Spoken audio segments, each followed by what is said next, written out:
Hola, ¿qué tal?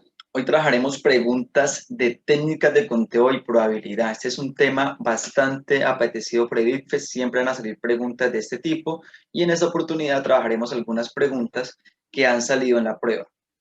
Vamos entonces con nuestra primera pregunta. Dice lo siguiente.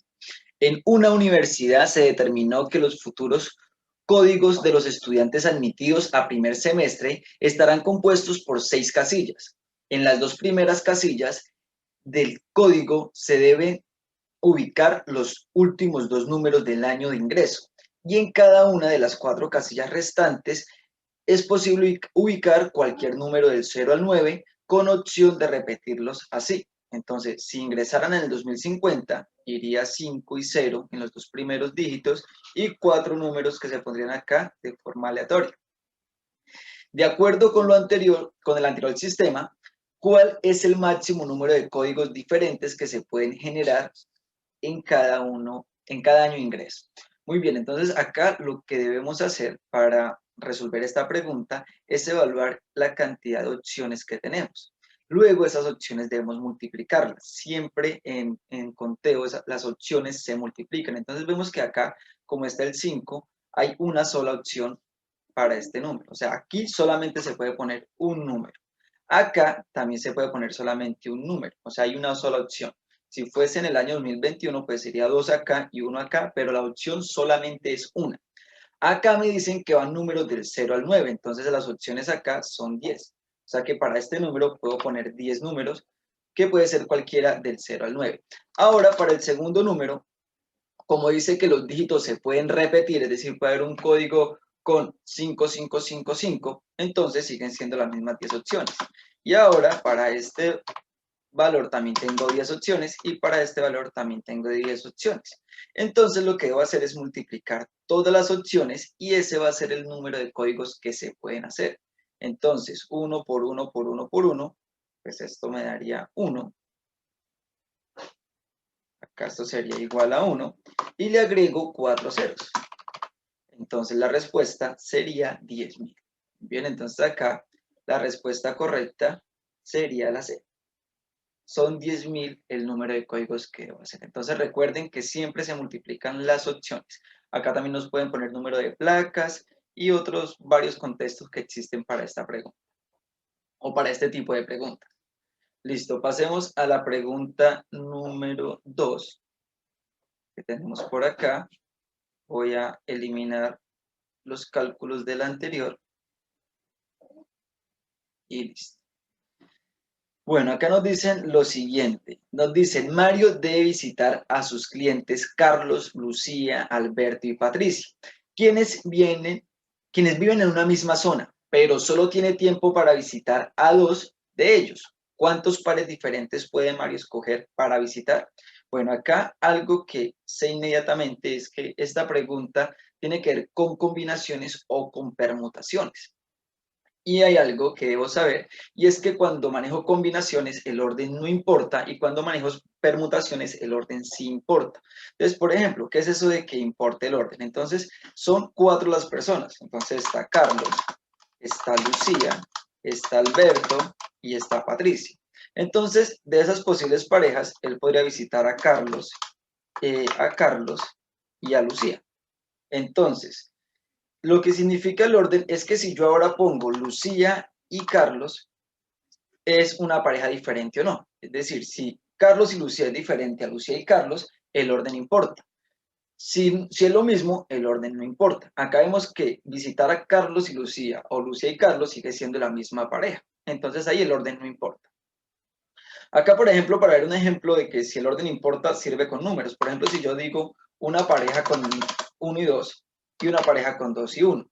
Si pongo el 1 primero y el 2 de segundo, me da 12. Pero si pongo el 2 de primero y el 1 de segundo, me da 21. Esto quiere decir que acá el orden sí importa.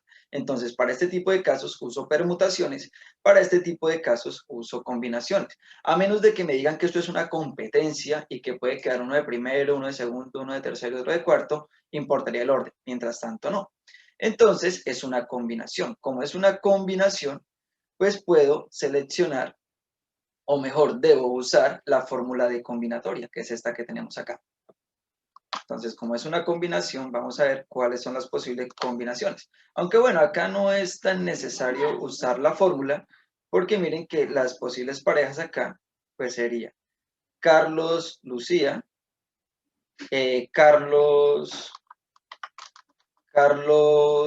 Alberto, Carlos, Patricia, Lucía, Alberto, Lucía, Patricia, y finalmente Alberto y Patricia. No sé si me faltaron, tengo, bueno, esta acá, esta pareja no va porque es la misma que teníamos antes, que es, entonces, que es Carlos y Lucía, 1, 2, 3, 4, 5 y 6. Entonces las posibles combinaciones son 6. Ahí debo responder la C inmediatamente. Pues es como no muy necesario usar la fórmula dado que es algo pequeño. O sea, son pocos los valores. Por ejemplo, pero si quieren usar la fórmula, pues no habría problema en que la usáramos. Acá entonces tenemos la fórmula, entonces n, siempre el más grande es n, entonces necesito hacer 4 combinaciones de 2. ¿Listo? 4 combinaciones de 2. Entonces acá en el numerador iría 4 factorial, ¿cierto? 4 factorial. En el denominador, r pues sería 2.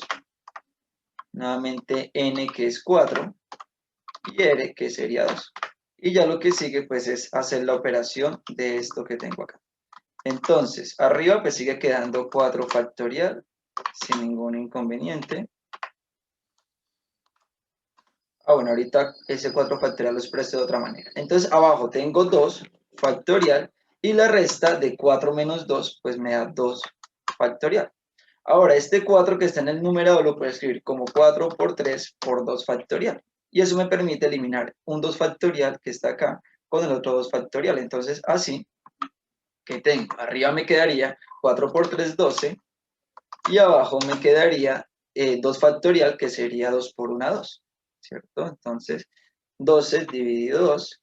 Y eso pues es igual a 6, que es lo que hemos encontrado haciendo parejitas con estos valores. Muy bien, entonces es una combinación. Recuerden que no importa el orden cuando hablamos de combinaciones. ¿Listo?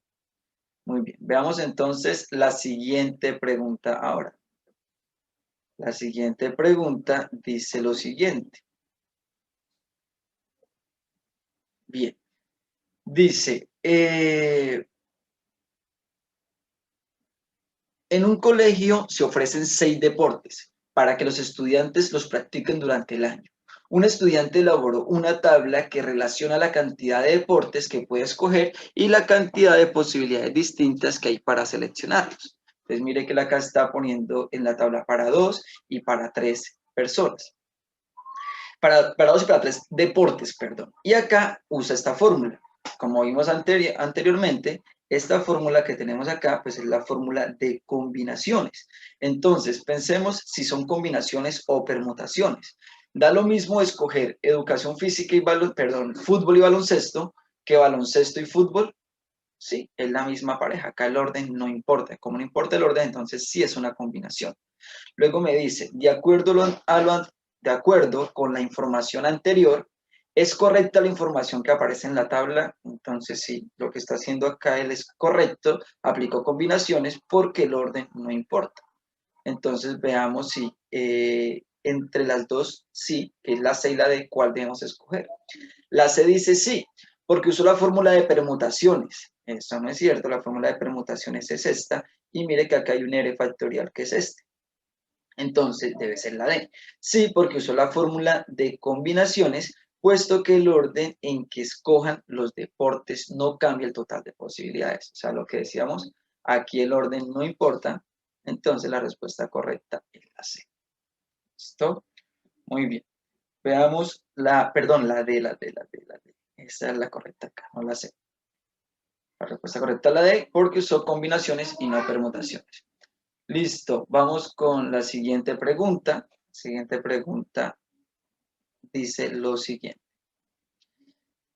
Acá nos dice que los organizadores de un campeonato internacional de patinaje entregan la medallería solo a los países que hayan ocupado los 3 primeros puestos. Entonces, acá hay algo importante, no están hablando de puestos. Entonces acá el orden sí importa, porque el primero gana oro, el segundo gana plata y el tercero gana bronce. Entonces eso es lo que me da los 3 primeros puestos. La tabla muestra el número de formas posibles en que pueden ocupar los 3 primeros puestos que se premiará, según el número de países participantes. Entonces acá nos muestran la tabla, si son 3, pues hay 6 formas, si son 4 hay 24 y así sucesivamente.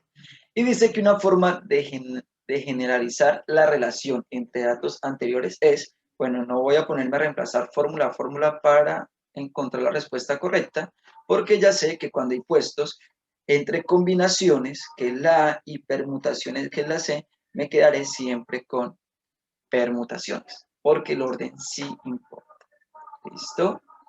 Bien. Vamos con la siguiente pregunta.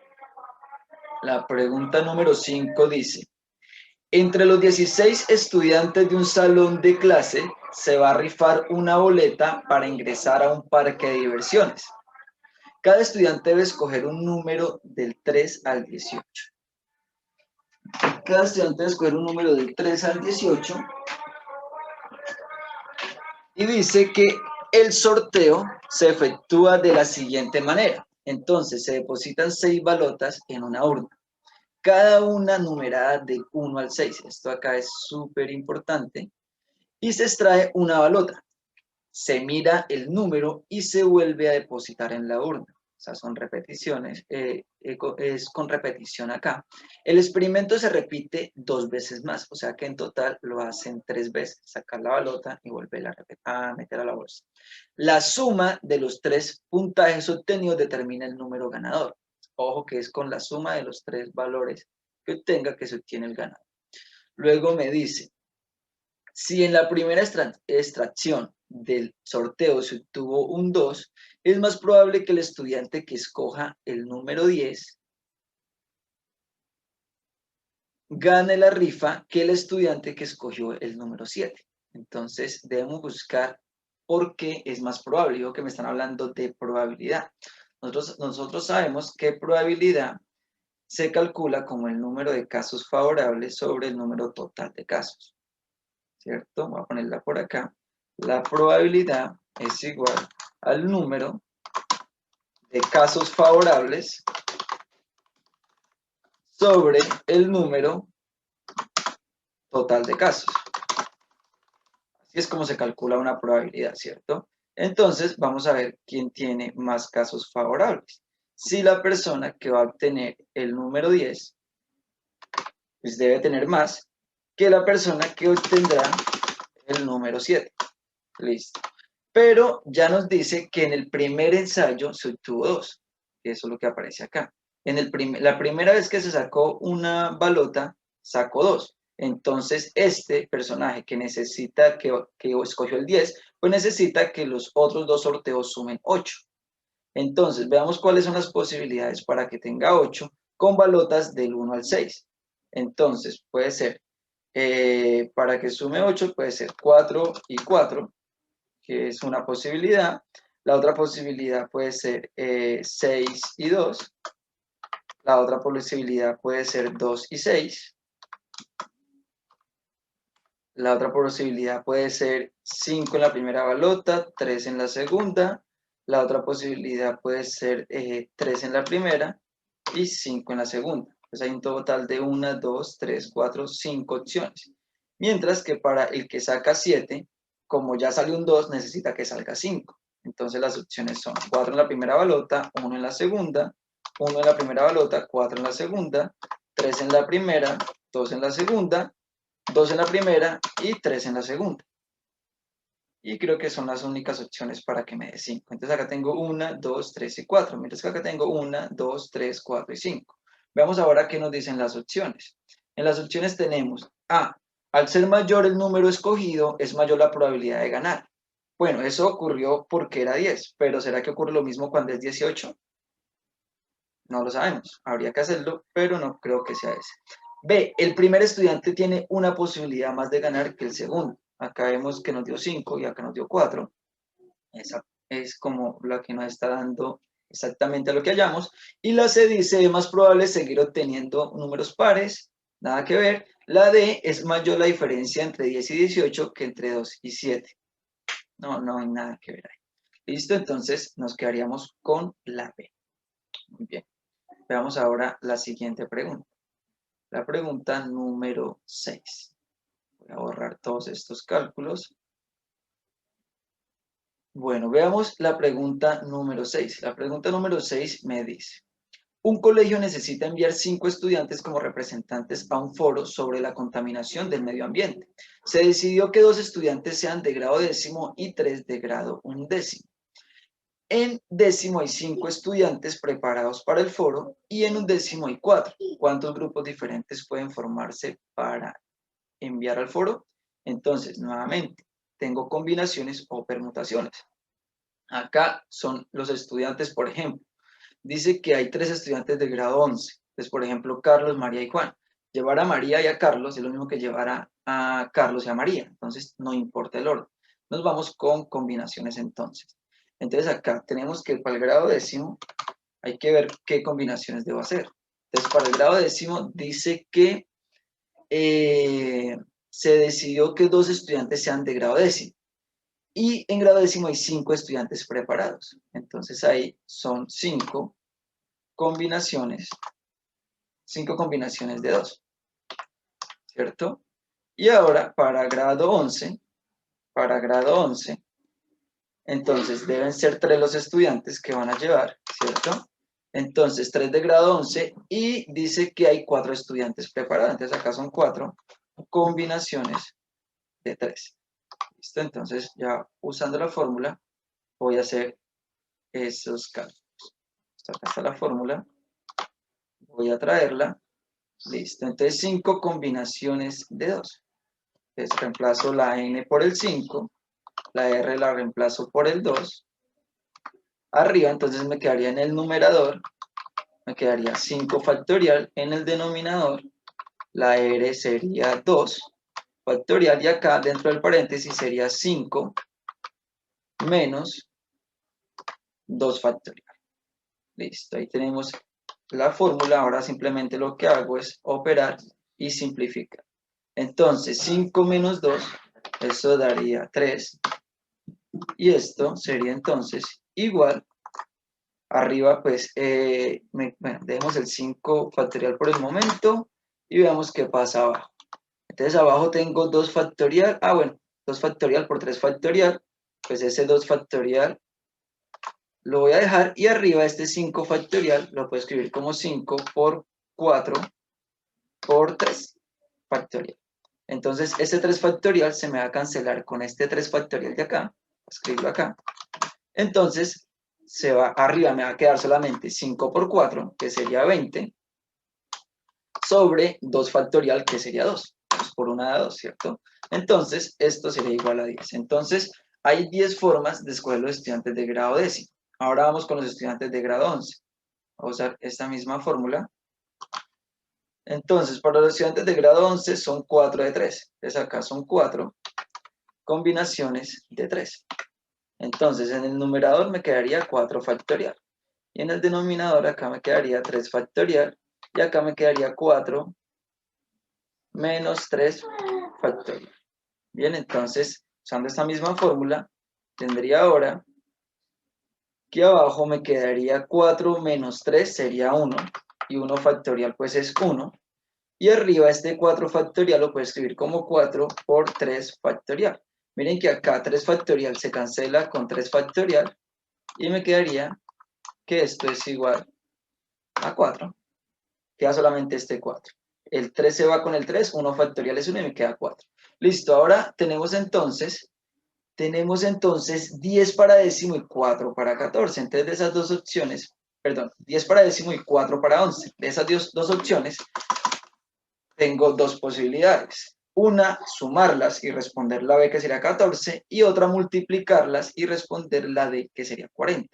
Entonces, como vimos en la pregunta anterior o en las anteriores de la lotería, siempre se multiplican las opciones. Ese es el principio de multiplicación. 10 por 4 me da 40. Nunca sumen las posibilidades, siempre multiplíquenlas, por favor. Entonces acá la respuesta correcta sería la de 40. ¿Listo? Muy bien. Pasemos a la pregunta número 7. Listo, la pregunta número 7 es la siguiente. Voy a borrar todos estos cálculos para poder leerla correctamente. La pregunta me dice lo siguiente: un juego de lotería premia a quien haya adquirido en el billete que contenga el número y la serie que coincida con el número del sorteo. El número de cada billete tiene 4 dígitos y la serie 2. Cada dígito puede ir del 0 al 9. Es parecido a lo de los códigos. Todos estos números pueden ir del 0 al 9, entonces para cada uno de ellos tengo 10 opciones. Ahora me dice que Josué compra siempre billetes en los que los dos últimos dígitos, el número, son su edad, o sea, 3 y 7. Y la serie, perdón, los dos últimos dígitos son estos dos, 3 y 7. Y la serie, un número impar, o sea que acá pueden, acá en esta casilla, pueden ir números impares. Listo. Si quiere calcular la probabilidad de que el número ganador cumpla esas características, ¿qué datos necesita para calcular para obtener esta probabilidad? Entonces, nuevamente, se me borró el esquema que había hecho, donde digo que probabilidad va a ser igual al número de casos favorables sobre el número total de casos. Entonces, para calcular esa probabilidad, pues yo necesito saber cuáles son mis casos favorables y cuál es el total de casos. Entonces, el total de casos, pues es el total de billetes que se imprimen. Por ejemplo, acá sería, pues, para esta opción hay 10, para esta opción también hay 10, para esta opción también hay 10, y para esta opción también tengo 10 opciones. Y para esta serie, pues también tengo 10 opciones para cada una, ¿no? 10 acá y 10 acá. ¿Sí? O sea que el número total de billetes que se imprimen, pues va a ser el producto de todos estos números, o sea, 1 y 5 ceros. Entonces, 1, o sea, son 100.000 el número total de billetes que se imprimen. Ahora, el caso favorable, pues, son el número de características. Ojo que no me están preguntando cuál es la probabilidad de que se la ganen. Dice, se quiere calcular la probabilidad de que el número ganador cumpla las características. Las características es que acá, en estos dos últimos dígitos, vaya 3 y 7, o sea, se reduciría a una sola opción, y que en este vayan números impares, por ejemplo, 1, 3, 5, 7 y 9, ¿sí? Y multiplico, y esas serían los billetes con esas características. Entonces, la respuesta para casos favorables es el número de billete con esas características sobre el número total de casos. Entonces, veamos cuál de las opciones me da esto. La A dice la cantidad total de billetes que se imprimen, ese sería el total de casos, y la cantidad de billetes que tienen características que él busca. Esa es la respuesta. Veamos la B. La cantidad total de billetes que se imprimen y la cantidad de billetes que él compra en cada uno de los sorteos. Esa sería la probabilidad de ganársela. ¿Sí? Si él compra uno, pues es 1 sobre 100.000. C. Solamente la cantidad de billetes que tienen las características que él busca. No, faltaría el total de casos. Y D, solamente la cantidad de billetes que él compra en cada uno de los sorteos. Volvemos a lo mismo, ¿no? Entonces, definitivamente es la A. Listo. Veamos la octava y última pregunta de esta sesión.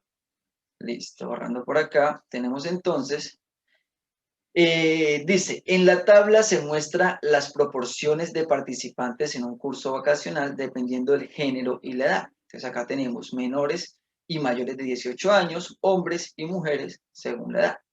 Por ejemplo, el 10% de participantes son hombres menores de 18 años según la tabla. O sea, me están diciendo este 0.1, ¿sí? 0.1 y 10% es lo mismo. Ahora dice, ¿cuál es la probabilidad de escoger una persona al azar que tenga más de 18 años si ya se sabe que es mujer? Entonces ahí tenemos que tener cuidado con la lectura, porque podríamos pensar en que hay que sumar todo para sacar el total. Pero ya me están diciendo algo, y es que ya se sabe que es mujer.